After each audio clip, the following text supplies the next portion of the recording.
Hello friends, Ira here, aka Inky Arcana. Welcome! Today's video is specially dedicated to my mother. Happy birthday, Mom! Now, this is an especially special birthday because for this year only, you're going to be exactly twice my age, which I thought is pretty neat. So I had to do something extra special, of course. I made several sketches and ideas for what to draw, and I couldn't decide on one, so I ended up finishing all of them. I've got extra drawings for you this year, and I hope that you'll like them. That said, my mother has mentioned wanting to hear Phoenix's complete backstory, so since I've got plenty of time with all of these speed paints, I will try my very best to lay out his whole story in an entertaining way. So here we go! Our tale begins in a peaceful, thriving forest, situated in the magical land of Arteria. Peaceful as it usually was, a recent wildfire had burned up so much of the forest that even one tribe who lived there was seemingly wiped out of existence. Nothing but white ash in their place. Nearby, another tribe who had been much luckier in this natural disaster celebrated the marriage of a young couple. The two newlyweds went for a walk together in the forest, and eventually they came upon the part that had been burned. They knelt down and prayed to the spirits of nature in hopes that the land would soon have vibrant life growing again. As she looked out over the barren white ash, a little flutter caught her eye, and she noticed a piece of cloth that had miraculously not been burned, buried in some ash under a tree. She walked over to examine it and was very surprised to find a human baby, carefully wrapped up in a light brown cloth and tucked away at the base of a now burnt tree. The little boy was asleep and looked rather weak, but other than a mark on his neck that looked like a golden six-pointed sun motif, he looked completely normal and unharmed. She showed the miraculous little discovery to her partner, and they rushed back to the village to show the chief. He called the healer, and the healer said, "No more monkeys to..." No, sorry. The healer came and took a look at the baby and said the boy didn't look like he was in very good condition, but he would do his best to try and take care of the child and hope that he could help it grow up to be healthy, even if he couldn't make any promises. Over the next few weeks, the couple was very nervous and excited as they watched the little boy's health slowly improve. With warm nut milk and the help of a young mother, the boy was nursed back to health, and everyone in the village was really excited to see this mysterious baby getting healthy again and growing up, and everybody chipped in to help. The young couple was very excited to adopt him and decided to name him Phoenix because he was the only thing that came out of all of those ashes. Phoenix grew up happy and at home in his new tribe, and though he never knew about where he came from, his adoptive parents loved him very much, and everyone in the tribe was extra nice to him. By the time he was 5, the burnt part of the forest had already started to grow back stronger. Young Phoenix spent a lot of time playing with the other little kids, but he also liked to go sit alone sometimes and look at a gemstone, the one thing that had been wrapped up with him in that blanket that he was found in. He didn't know how he'd gotten it, and no one else knew why it was so special, but when he held onto the gemstone, a little Phoenix spirit that no one else could see would come out and talk to him. The red amber gemstone on its forehead glistened, and its feathers were made entirely of flames. The creature also had a golden six-pointed sun symbol on its stomach, just like Phoenix had noticed on his own neck when he saw his reflection in the water a few times. This made things all the more interesting for Phoenix, or Fen, as the amber Phoenix spirit sometimes called him to make things less confusing, as he wondered how they were connected.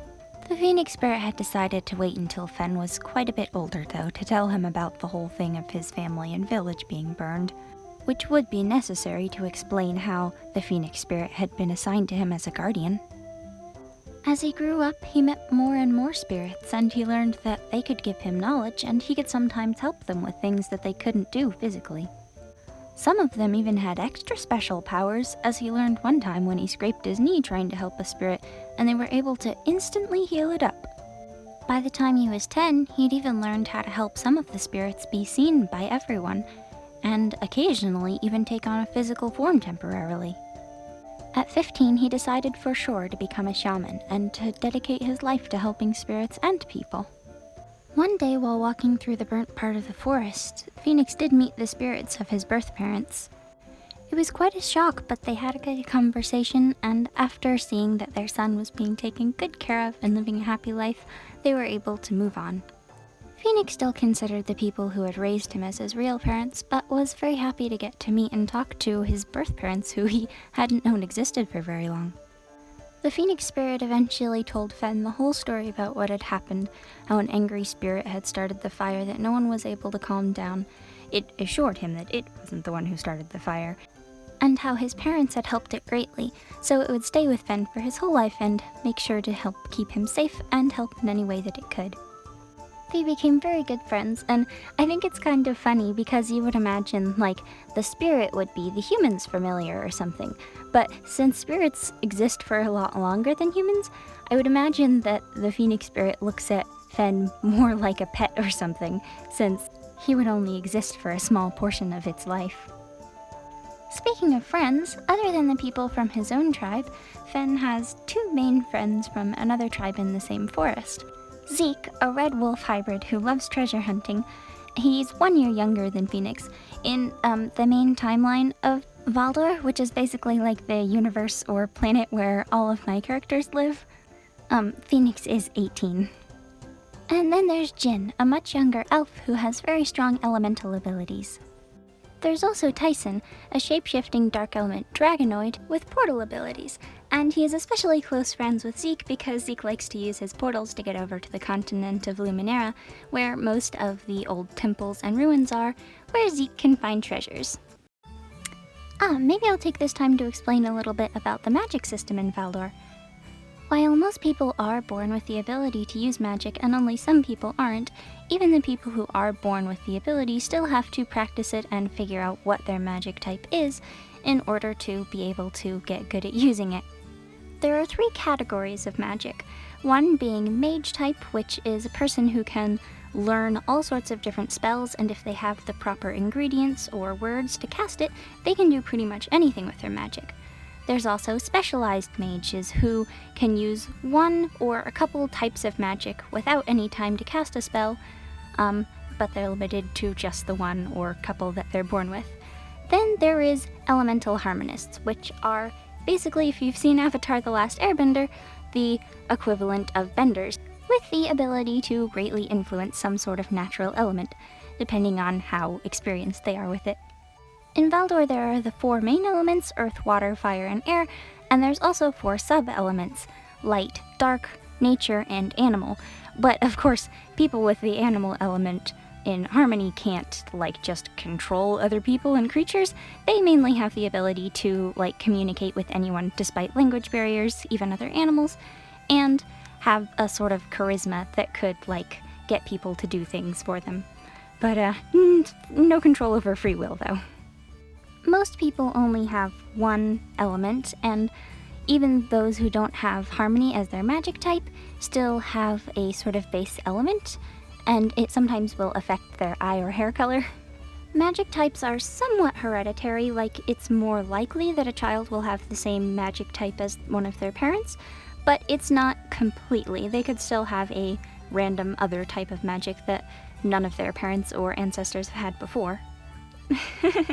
I could go on and on about the lore and natural laws of the world of Valdor, because I have been working on it for years, but let's not bore you with that right now. Maybe I'll save some of it for another time and explain a little bit more.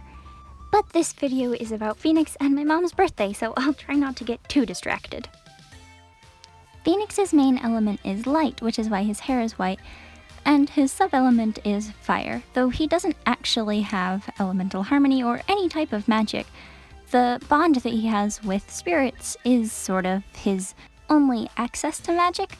Basically, he doesn't have any ability to use it on his own, but by helping spirits and forming bonds with them, they will use their magic to help him. Because of his friendship with the Phoenix spirit since he was little, he's always really liked all types of birds. So the feathers in his hair are just ones that he's found in the forest, and since feathers don't last that long if they're like being worn, and if they're not being kept up by a bird, he usually replaces the feather every week or so with a new one that he'll find. I imagine that in the village in the forest where Phoenix lives, it's kind of hard to make cloth, especially with intricate patterns and stuff, so I would imagine that Phoenix only got these nice clothes once he grew up and wasn't going to grow out of them. Younger characters in these tribes probably wear simple tunics and things like that. honestly, that is everything I can think of to say about Phoenix as a character. So I hope you enjoyed learning more about him and seeing me make these drawings. Obviously, 2 of them were new drawings, and this one was a redraw. I tried to keep the same energy, but the old one had so many errors I wanted to redo it. And last up, a special little extra thing, not a complete drawing, but I just went back and edited an old one, because apparently my mom liked this one, and I did put a lot of love into it, but at the time, I did not have the same art skill, so I couldn't justify myself getting this actually printed as a sticker, which she wanted, so I just tried to edit it, make the color contrast a little bit better, fix the anatomy mistakes, especially on the face. It would have been even better if I'd redone it, but I think it looks nice, especially considering that it only took a few minutes rather than a few hours.